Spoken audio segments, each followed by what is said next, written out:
আশুলিয়া থানার সামনের রাস্তায় ৬ জন আন্দোলনকারীকে গুলি করে হত্যার পর তাদের মধ্যে ৫ জন নিহত অবস্থায় এবং একজন গুরুতর আহত অবস্থায় তাদেরকে প্রথমে একটা রিক্সা ভ্যানে, পরবর্তীতে সেখান থেকে পুলিশ ভ্যানে উঠিয়ে পেট্রোল ঢেলে আগুন দিয়ে পুড়িয়ে দেওয়া হয়।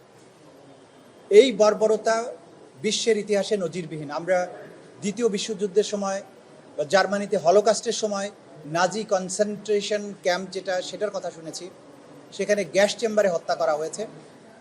কিন্তু হত্যার পরে এইভাবে আন্দোলনকারী ছাত্র জনতা, যারা পুলিশের জন্য কোনো থ্রেট ছিল না, যারা এই দেশেরই সন্তান, তাদেরকে এইভাবে নির্মম পন্থায় হত্যা করা, এটা পৃথিবীর ইতিহাসে নজিরবিহীন। এবং সেই ঘটনায় 16 জনের বিরুদ্ধে বিচার কার্য চলছে, তার মধ্যে 8 জনকে গ্রেপ্তার করা হয়েছে, 8 জন পলাতক আছে। সেই ওপেনিং স্টেটমেন্টের মাধ্যমে তার আনুষ্ঠানিক পর্বটা শুরু হয়েছে। আগামীকাল থেকে সেই মামলার সাক্ষ্য গ্রহণ শুরু হবে। এর বাইরে আজকে ট্রাইব্যুনাল নাম্বার 1-এ আপনি এটা বিষয়ে কি বলেছেন? আপনি কি কিছু বলতেন?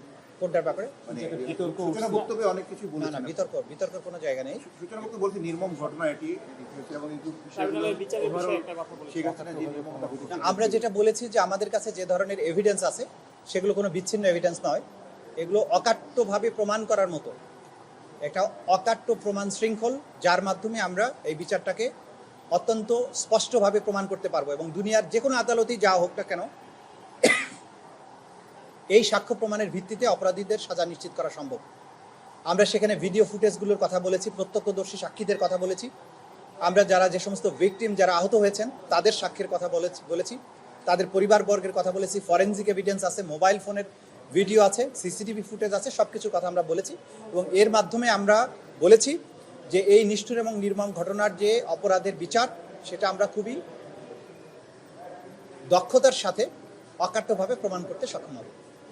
আর দ্বিতীয় যেটা হচ্ছে, আজকে আন্তর্জাতিক অপরাধ ট্রাইব্যুনাল 1-এ হাসানুল হক ইনু এবং মাহবুবুল আলম হানিফ সহ 5 জনের বিরুদ্ধে কুষ্টিয়ায় মানবতা বিরোধী অপরাধের দায়ে তাদের বিরুদ্ধে তদন্ত রিপোর্ট দাখিল হয়েছে। এটার ভিত্তিতে আমরা খুব সহসাই আনুষ্ঠানিক অভিযোগ বা ফর্মাল চার্জ দাখিল করব। আগামী 29শে সেপ্টেম্বর এই ফর্মাল চার্জ দাখিলের জন্য তারিখ নির্ধারণ করা হয়েছে। এখন হচ্ছে আপনার একটা পোস্টে উঠেছে যে ডিফেন্স সার্ভিসে যারা আছে উচ্চ পদে তাদের বিচার এই ট্রাইব্যুনালে করা যাবে কিনা, এবং ট্রাইব্যুনাল বলেছে একটা রায়, তারা এটার জবাব দিবে। আপনার কাছে জানতে চেয়েছি কেন এটা এখন আবার ট্রাইব্যুনাল প্রশ্ন তুলে তারা নানান বিষয়ে জানার জন্য প্রশ্ন করতে পারেন, কিন্তু এটা জাজমেন্টের মধ্যে উল্লেখ করার প্রয়োজন নেই, কারণ আইন এতটা স্পষ্ট যে এই আইন ইন্টারন্যাশনাল ক্রাইমস ট্রাইব্যুনাল অ্যাক্ট 1973 এটা মূলত তৈরি করা হয়েছিল আর্মড ফোর্সের লোকদের বিচার করার জন্য। পরবর্তীতে কিন্তু অ্যামেন্ড করে আরও কিছু উপাদান এখানে যুক্ত করা হয়। সুতরাং এই প্রশ্ন তোলার সুযোগ নেই যে international crimes tribunal act armed ফোর্সেসের লোকদের বিচার করতে পারবে কিনা। এটা অকাট্যভাবে প্রমাণিত এবং আইনের প্রত্যেকটা ধারা উপধারা উল্লেখ করে আমরা ট্রাইব্যুনালকে দেখিয়েছি যে এই আইনটা মূলত আর্মড এবং অক্সিলিয়ারি ফোর্সের বিচারের জন্য।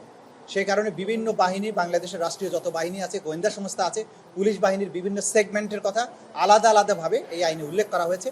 এদের মাধ্যমে সংগঠিত অপরাধ, যেটা ক্রাইমস এগেনস্ট হিউম্যানিটি হবে, যেটা ওয়াইড স্প্রেড এবং সিস্টেম্যাটিক পদ্ধতিতে সংগঠিত অপরাধ হবে, সেই অপরাধের দায়ে এই ডিসিপ্লিন ফোর্সের বা আর্মড ফোর্সের লোকদের বিচার কেবলমাত্র আন্তর্জাতিক অপরাধ ট্রাইব্যুনালেই হতে পারবে, অন্য কোথাও নয়। সেটার কোনো আভ্যন্তরীণ সামরিক আদালতে নয়, বাংলাদেশের প্রচলিত যে সমস্ত ফৌজদারি আদালত আছে সেখানেও এটা করা সম্ভব নয়। এই আইনটা খুবই সুস্পষ্ট।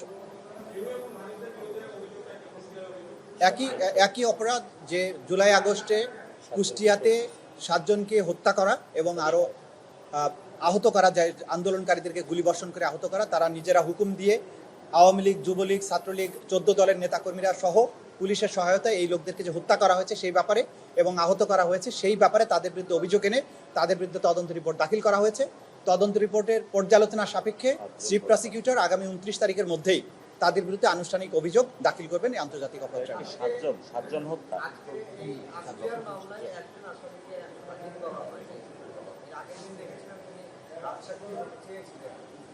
না, আমার কাছে কোনো ইনফরমেশন নেই যে কেন সে হাজির হয়নি, আমার কাছে জানা নেই। ওকে, থ্যাংক ইউ।